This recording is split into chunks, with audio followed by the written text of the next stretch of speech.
আসসালামু আলাইকুম, কেমন আছেন সবাই? আশা করি ভালো আছেন। তো অ্যানাদার ব্লগ নিয়ে এসে পড়লাম। এটাতে রোজার ব্লগ। আসলে দেখতে দেখতে রোজা কেমনে চলে আসছে, বছরটা ঘুরেই চলে আসে। তো এখানে আমি ব্লেন্ড করতেছি আদা রসুন, তারপর হচ্ছে বিরিয়ানি পাকাবো। আর রাত্রে ইফতার আমার জন্য আসবে ও পাশের বাসা থেকে, ও বলে রাখছে যে ইফতার না বানাইতে। তারপর আমি শুধু বিরিয়ানিটা করে নিচ্ছি। তো এখানে মাংসটা ভালো করে কষিয়ে এখানে একটু গরম পানি দিয়ে দিচ্ছি। তো সিদ্ধ হয়ে আসলে তারপর আমি চালটা দিয়ে দিব। তো এই তো আমি একটু ভালো করে কষিয়ে নিয়েছি আগে।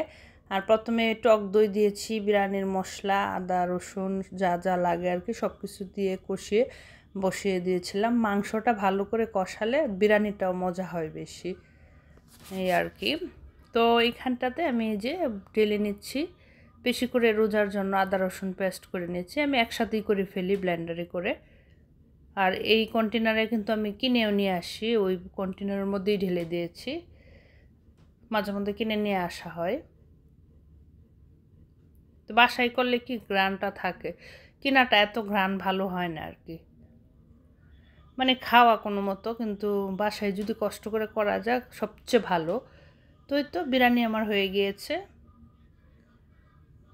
তো এখানে আমি পাতিলটা চেঞ্জ করে দিয়েছি, কারণ এটার মধ্যে বড় পাতিলা লাগবে।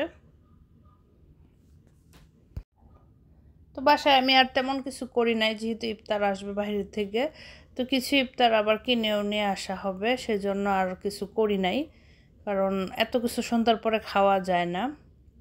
খুবই সুন্দর একটা লোভনীয় বিরিয়ানি হয়েছে। আর এদিকে বাচ্চাদের আবদার তো আছে, একটু পর পর জুস খাবে। তো জুসটা ঢেলে দিচ্ছিলাম। আর কাজগুলা গুছিয়ে নিচ্ছি, অলরেডি ইফতারির টাইম হয়ে গিয়েছে। বাচ্চাদেরকে আর কি একটু মানাতে হয়। তো এই হলো ইফতারি, আমার ইফতারি এসে গিয়েছে। কারণ বাসায় করলে পরে দেখা যায় খাওয়া হয় না। তো এখানে আলুর চপ ছিল, তারপরে পেঁয়াজু বেগুনি, তারপর হচ্ছে বুট, জিলাপি, শসা, তারপর গাপ, জুসটা সহ পাঠিয়েছে। বাচ্চাদের জন্য স্ন্যাক বিস্কিট কেক পাঠিয়েছে। তো ও চিকেন ফ্রাইও আছে এখানে, চিকেন ফ্রাইটা আর কি এয়ার ফ্রাইয়ে করা হয়েছে। এই তো। তো ওই পাশ দিয়ে আমরাও বাজার থেকে আবার কিনে নিয়ে আসছি ইফতার। এই যে এখানে পেঁয়াজু, তারপরে চিংড়ি ফ্রাই, বেগুনি আরও খাওয়া হয়েছে। বাচ্চারা অলরেডি খাইছে। পেঁয়াজুগুলা ওদেরটা ভাজা খুব মজা হয়, দোকানেরটা। এখানে হচ্ছে গুড়ের জিলাপি, আর এক বক্স আলাদাভাবে কেনা হয়েছে। ওইটার মধ্যে একজন পরিমাণে খেতে পারবে, মানে দুজন খেতে পারবে আর কি।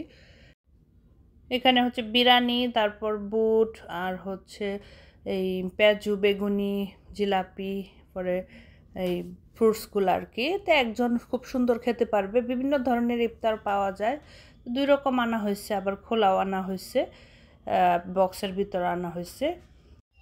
তো এই পাঁচটাই হচ্ছে পরের দিনের ইফতার। এটা হচ্ছে চটপটি, তারপর হচ্ছে এখানে আগের দিনের কিছু জিনিস ছিল, আর জিলাপি আবার আনা হয়েছে, বিরিয়ানি আছে, তারপর হচ্ছে আমি লেটা খিচুড়ি করেছি। 2জন ইফতার করব। আর রায়া তো স্কুলে থাকবে, ও রাস্তায় ইফতার করে ফেলবে। তো এইখানে আরও ইফতার আমার জন্য আসছে ওই বাসা থেকে, পাশের বাসা থেকে। তো এই জন্য আর তেমন করা হয় না। তো আমি তো চটপটি এই খিচুড়ি আজকে করেছি। তো এই ছিল ব্লগ 2 দিনের ইফতার। সবাই তো ভালো থাকবেন, সুস্থ থাকবেন। আল্লাহ হাফেজ।